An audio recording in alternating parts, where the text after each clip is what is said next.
Hello दोस्तों, मैं Rajesh Kumar Sharma fitter topic study में आपका स्वागत है। वीडियो अच्छा लगे तो लाइक सब्सक्राइब जरूर करें और अधिक से अधिक शेयर करना ना भूलें। देखिए, मैंने पार्ट ए में आपसे 1 से 25 क्वेश्चन करा चुका हूं और आपको मालूम है कि फीटर प्रीवियस ईयर का क्वेश्चन कराया जा रहा है। तो उस क्रम में हमारा बी सेशन स्टार्ट होगा। तो 26 नंबर क्वेश्चन है।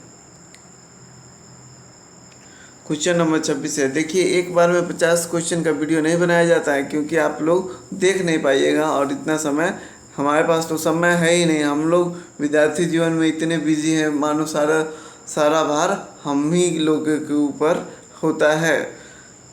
ठीक है ना, इसलिए छोटा वीडियो बनाया जाता है जिससे आपका समय का बचत हो और अच्छा सीख पाएँ।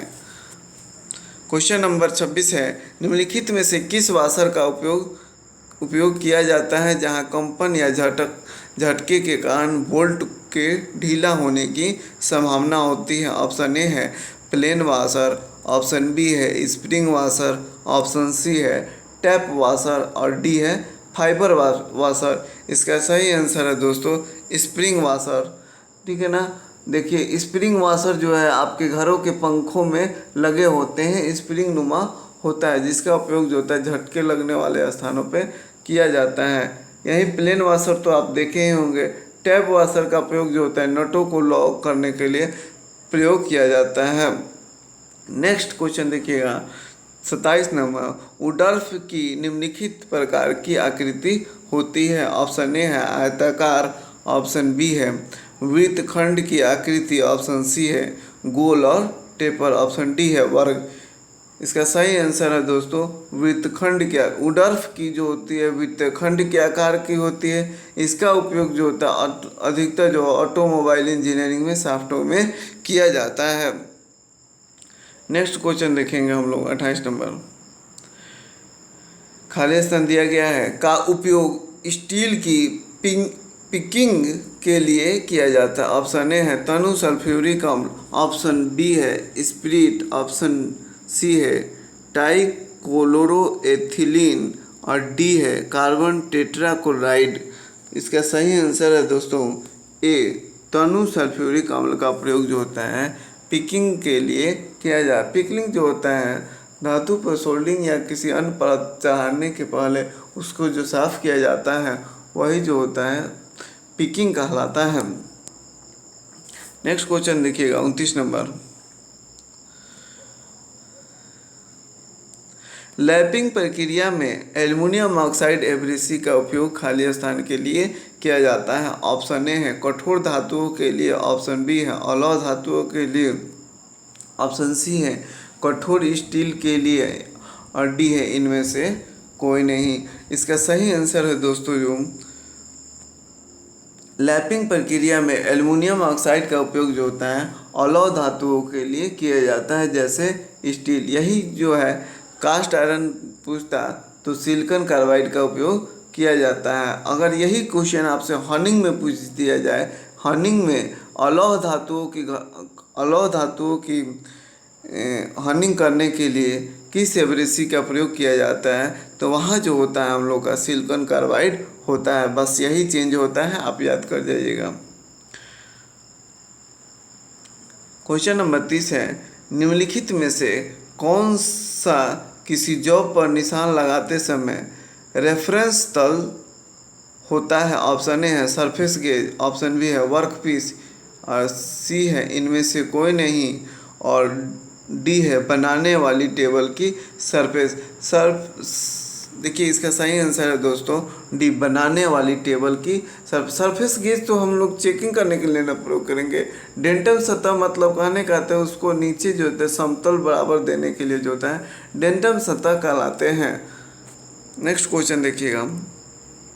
लेथ मशीन पर रखे जाने वाले वर्कपीस के टेपर को निम्नलिखित द्वारा चेक किया जाता है? पूछा गया है टेपर किस विधि द्वारा चेक किया जाता है? ऑप्शन ए है टेपर प्लग गेज या taper ring gauge, option B है universal bevel protector, option C है स्टील रूल और माइक्रोमीटर, ऑप्शन डी है साइन बार और स्प्लिट गेज।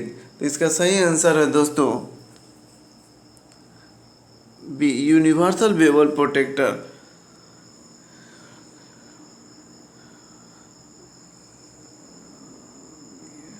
देखिए दोस्तों, ये जो है अगर हम लोग, हाँ सही है, यूनिवर्सल बेवल प्रोटेक्टर का ही प्रयोग करेंगे।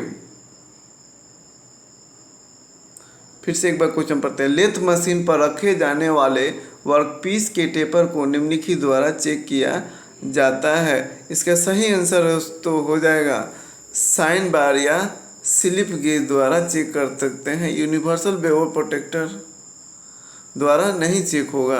आपको हम बताते चले, यूनिवर्सल बेवल प्रोटेक्टर द्वारा नहीं चेक होगा। ठीक है ना दोस्तों, इसका सही आंसर होगा साइन बार या स्लिप गेज द्वारा। अब नेक्स्ट क्वेश्चन देखेंगे 32 नंबर। किस टेपर का उपयोग टेल स्टॉक के स्पिंडल में किया जाता है? ऑप्शन ए है मोस्ट टेपर, ऑप्शन बी है ब्राउनी और शेपर टेपर, ऑप्शन सी है जर्नो टेपर। देखिए दोस्तों, अधिकतर जो होता है मोस्ट टेपर ही कटा होता है स्पिंडल में। लेथ मशीन के स्पिंडल में कहा जाए, लेथ मशीन के टेल स्टॉक में मोस्ट टेपर ही कटा होता है। मोस्ट टेपर जो होता है 0 से 7 नंबर में उपलब्ध होता है। अगर ये नंबरों में पूछ लिया जाए केवल नंबर में, तो ये 8 नंबर में उपलब्ध होता है। और पूछा जाए कितने से कितने तक आता है, तो 0 से 7 नंबर में मोस्ट टेपर होता है। आपको इतना हार्ड क्वेश्चन नहीं पूछा जाता है, आपसे नॉर्मली पूछा जाता है, लेकिन फिर भी आपको आगे भविष्य में चल के सर्विस करना है तो आपको जानकारी होनी चाहिए। इसीलिए मैं कह रहा हूँ जितने भी प्रीवियस ईयर क्वेश्चन कराए जा रहे हैं आप उन्हें सबको पढ़ें। क्वेश्चन नंबर 33 है।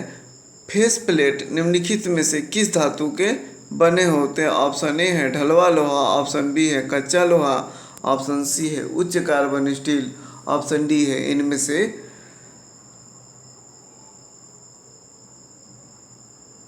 से कोई नहीं। इसका सही आंसर दोस्तों ढलवा लोहा है। फेस प्लेट जो होता है लेथ मशीन में लगता है। फेस प्लेट जो होता है लेथ मशीन में स्पिंडल में बांधा जाता है, जिसका उपयोग जो होता है जॉब को बांधने के लिए किया जाता है। यही आपसे क्वेश्चन पूछा जाए, अनियमित आकार के जॉब को बांधने के लिए फेस प्लेट का उपयोग किया जाता है। नेक्स्ट क्वेश्चन देखिएगा।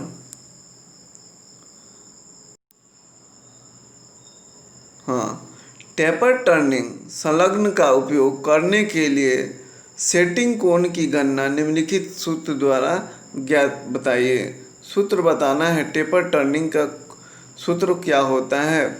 ऑप्शन ए है tan थीटा बराबर d माइनस डी बटे 2l, ऑप्शन बी है tan थीटा बराबर d माइनस डी बटे l, ऑप्शन सी है tan थीटा बराबर 2d बटे d माइनस टी, और डी है tan थीटा बराबर 2 बटे d माइनस टी। कहने गया है कि लेथ मशीन में जो टेपर टर्निंग किया जाता है उसमें कई तरह के टेपर टर्निंग किए जाते हैं। तो उसमें क्या सूत्र होता है? टेपर टर्निंग का सूत्र होता है tan थीटा बराबर d माइनस डी बटे 2l, जहाँ d जो होता है बड़ा व्यास होता है d, और छोटा d होता है छोटा व्यास होता है, और 2l में l जो होता है d टेपर की लंबाई होती है। नेक्स्ट क्वेश्चन देखिएगा 35 नंबर। यदि वायर गेज में संख्या का आकार बढ़ता है तो वायर की मोटाई होगी। ऑप्शन ए है कम, ऑप्शन बी है अधिक, ऑप्शन सी है ना तो कम और ना तो अधिक, और डी है इनमें से कोई नहीं। इसका सही आंसर है दोस्तों कम हो जाता है। वायर गेज से आपको मैंने पहले भी क्वेश्चन बताया ना, वायर गेज का उपयोग जो होता है शीट की मोटाई मापने तथा वायरों की मोटाई मापने के लिए किया जाता है। यही इसमें पूछा जा रहा है कि वायर गेज में अगर संख्या का आकार बढ़ता है तो उसकी मोटाई क्या होती है? पतली होती है। अगर संख्या का आकार कम होता है तो उसकी मोटाई जो होती है अधिक होती है। यह जो है वायर गेज जो होता है स्टैंडर्ड वायर गेज कहलाता है SWG। यह जो होता है 1 से लेकर 40 नंबर तक के उपलब्ध होते हैं।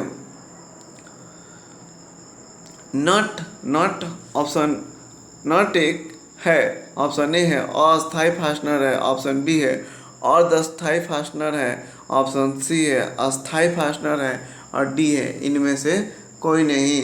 इसका सही आंसर है दोस्तों नट जो होता है अस्थायी फास्टनर होते हैं। फास्टनर जो होते हैं 3 तरह के होते हैं, अस्थायी, अस्थायी और अर्धस्थायी। तो अस्थाई फास्टनर की अगर बात की जाए, अस्थाई फास्टनर जो होता है वेल्डिंग और ब्रेजिंग जो होते हैं अस्थाई फास्टनर के अंतर्गत आते हैं। और अस्थाई फास्टनर जो होता है सोल्डरिंग या रिविटिंग करना जो होता है और अस्थाई फास्टनिंग कहलाता है। और अस्थाई में तो आप देख ही चुके हैं, क्वेश्चन में पूछ ही चुका है, नट बोल्ट आता है या आपको कॉटर पिन आता है, ये सभी जो होता है अस्थाई होते हैं।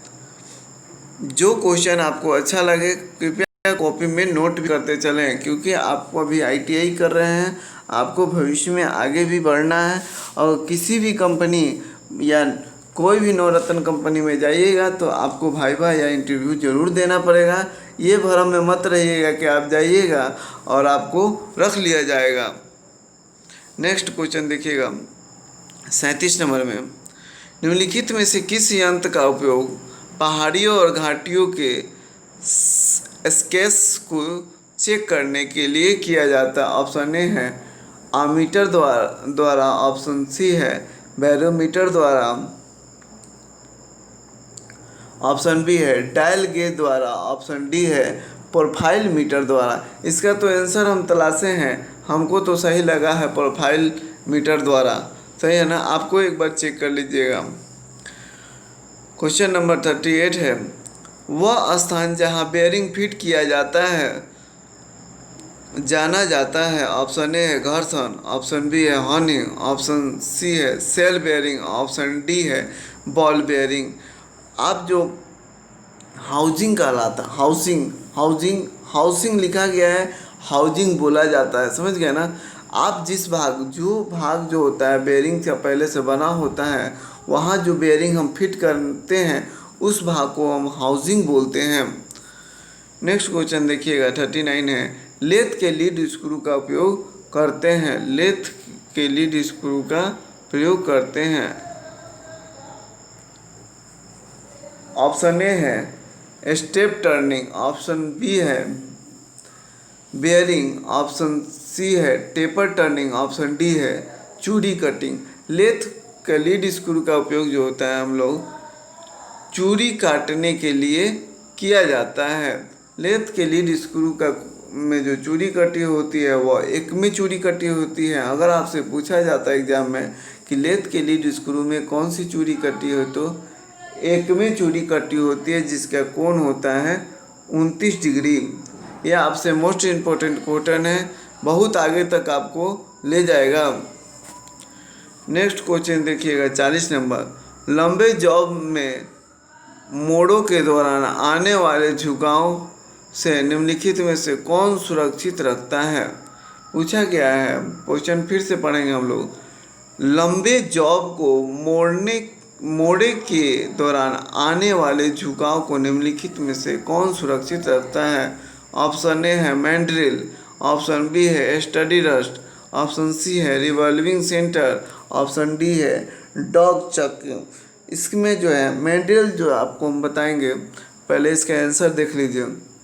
इसका सही आंसर है ऑप्शन बी, स्टडी रेस्ट का उपयोग जो होता है लंबी जॉबों को सपोर्ट करने के लिए किया जाता है, जिससे जो है बीच से लचक ना आए, इसके लिए जो होता है स्टडी रेस्ट का उपयोग किया जाता है। यही अगर मैंड्रिल की बात की जाए तो मैंड्रिल जो है एक फिक्चर की भांति भी कार्य करता है। जिग फिक्चर आप पढ़े होंगे, तो अगर आप नहीं पढ़े होंगे तो मेरे वीडियो के प्लेलिस्ट में बना हुआ है, आप वहाँ से देख लीजिएगा।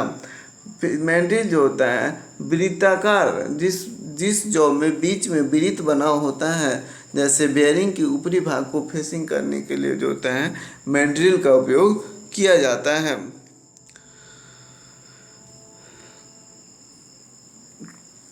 क्वेश्चन नंबर 41 है, टेल स्टॉक के द्वारा टेपर काटने की विधि को जाना जाता है? ऑप्शन ए है कॉपिंग, ऑप्शन बी है ऑफसेट और सी है लंबे नोज औजार, ऑप्शन डी है टेपर टर्निंग। टेल स्टॉक के द्वारा टेपर काटने की विधि को जाना जाता है। टेल स्टॉक द्वारा जो टेपर काटे जाते हैं वो ऑफसेट टेपर टर्निंग कहलाता है। इसका जो सूत्र होता है डी माइनस डी बटे केवल एल होता है, ना कि डी माइनस डी बटे 2 होता है। इसमें एल जो होता है कट जाता है।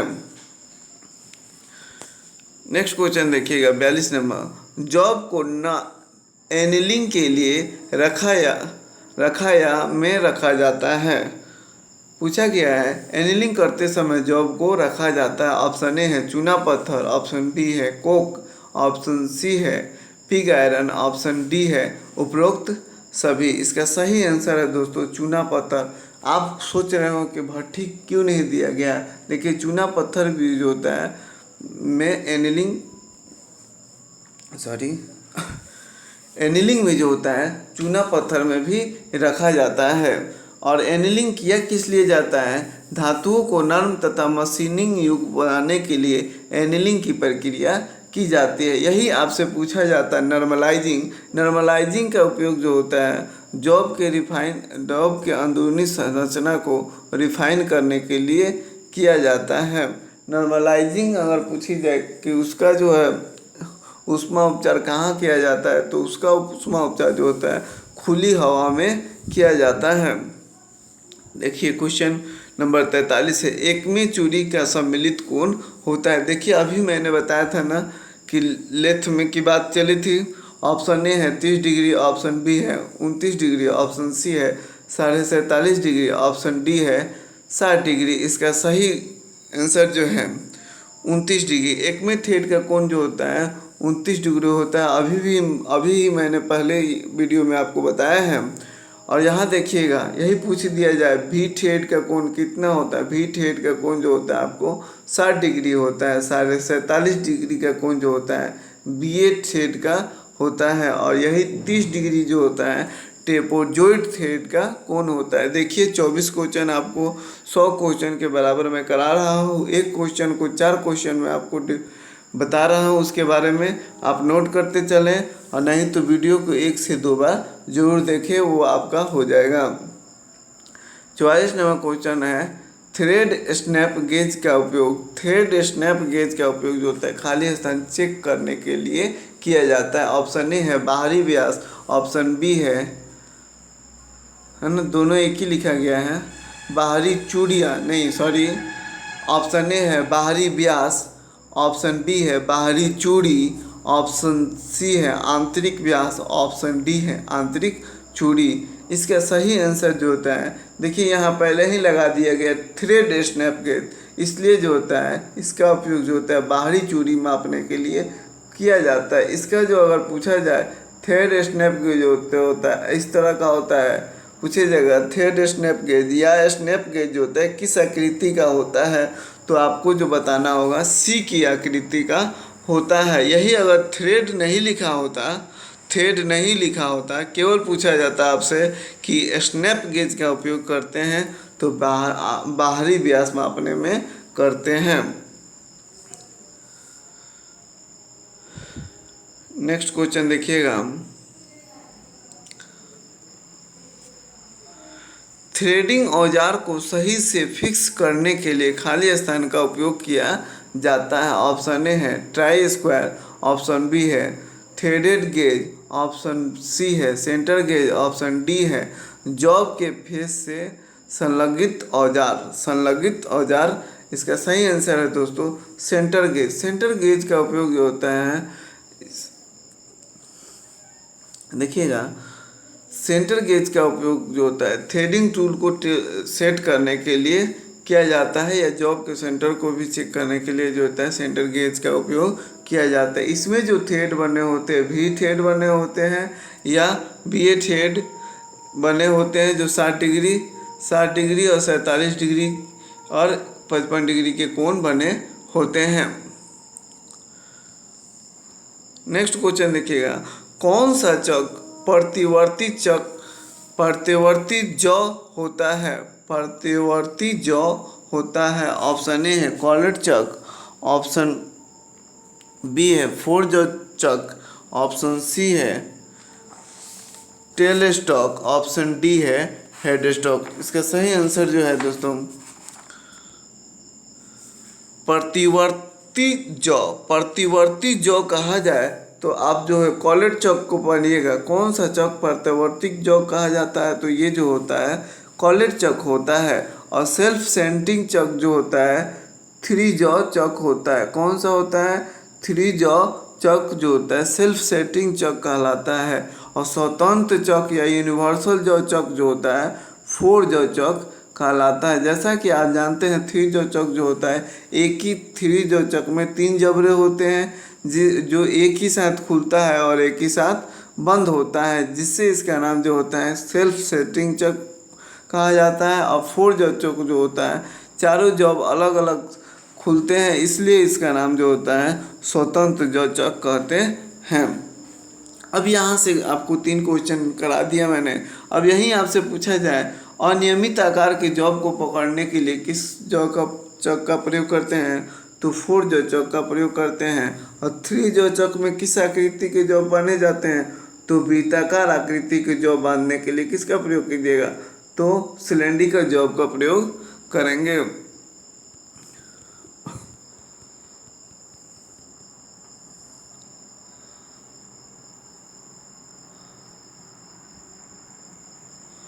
क्वेश्चन नंबर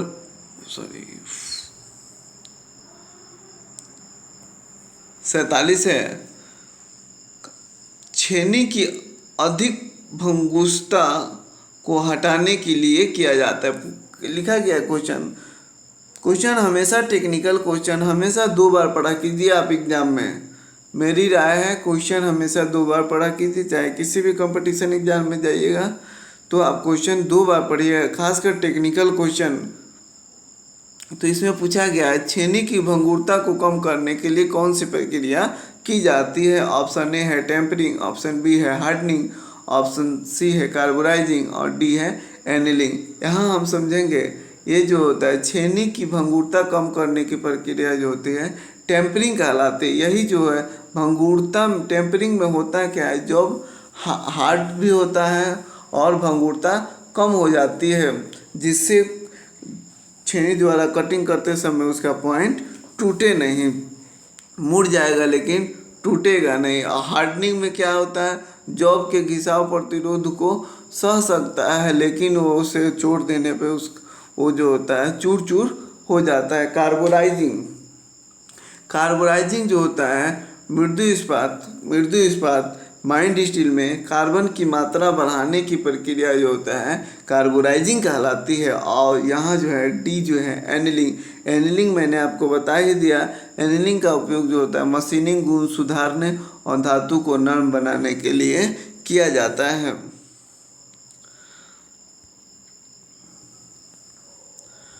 दोस्तों अगर वीडियो अच्छा लगा हो तो कमेंट में ज़रूर लिखिएगा कि आपको कैसा लगा। क्वेश्चन जो भी है टॉप है, और मैं आपको बार बार कह रहा हूँ कि किसी भी कंपटीशन एग्जाम में जाना हो तो आप इन सभी को क्वेश्चन को देखिए। आप भविष्य में आपको अप्रेंटिस करना है अच्छे कंपनियों से, तो वहाँ जो है बिना टेस्ट के आपको नहीं लिया जाएगा। 48 नंबर क्वेश्चन है, ग्रे कास्ट आयरन में कार्बन का प्रतिशत होता है। ऑप्शन ए है 6.67% से अधिक, ऑप्शन बी है 2.1% से अधिक, और सी है 2.1% से कम, और डी है इनमें से कोई नहीं। इसका सही आंसर है दोस्तों 2.1। ग्रे कास्ट आयरन में कार्बन की मात्रा जो होते 2.1% होते हैं। यही अगर कार्बन की मात्रा पूछा जाए केवल कास्ट आयरन में तो 4% तक जो होता है कार्बन की मात्रा होती है। 3 से 4% कार्बन की मात्रा जो होते हैं केवल कास्ट आयरन की पूछी जाए तो होता है। देखिए 49 नंबर क्वेश्चन है, नॉट गो सिरे का व्यास को वास्तविक आकार से थोड़ा खाली स्थान रखा जाता है। ऑप्शन ए है बड़ा, ऑप्शन बी है छोटा, ऑप्शन और बी है समान, और डी है इनमें से कोई नहीं। देखिए लड़के ने मारा है बड़ा, लेकिन आप क्वेश्चन को समझिएगा, फिर से सुनेंगे हम लोग। नॉट गो सिरे का व्यास को वास्तविक आकार से थोड़ा खाली स्थान रखा जाता है। नो गो सिरा जो होता है जॉब का न्यूनतम साइज होता है, छोटा रखा जाता है। अगर वास्तविक आकार से थोड़ा देखिए नोगो सिरा जो होता है जॉब का न्यूनतम साइज होता है, ठीक है ना। यहाँ जो उसके आकार को पूछा गया इसलिए छोटा होगा। ऐसे अगर उसमें गेज में जो होता है नोगो सिरा जो होता है बड़ा होता है, सिरा बड़ा होता है। अगर आकार की पूछा जाए तो नोगो सिरा जो होता है न्यूनतम साइज होता है, तो इसलिए हम छोटा सही मानेंगे इसको।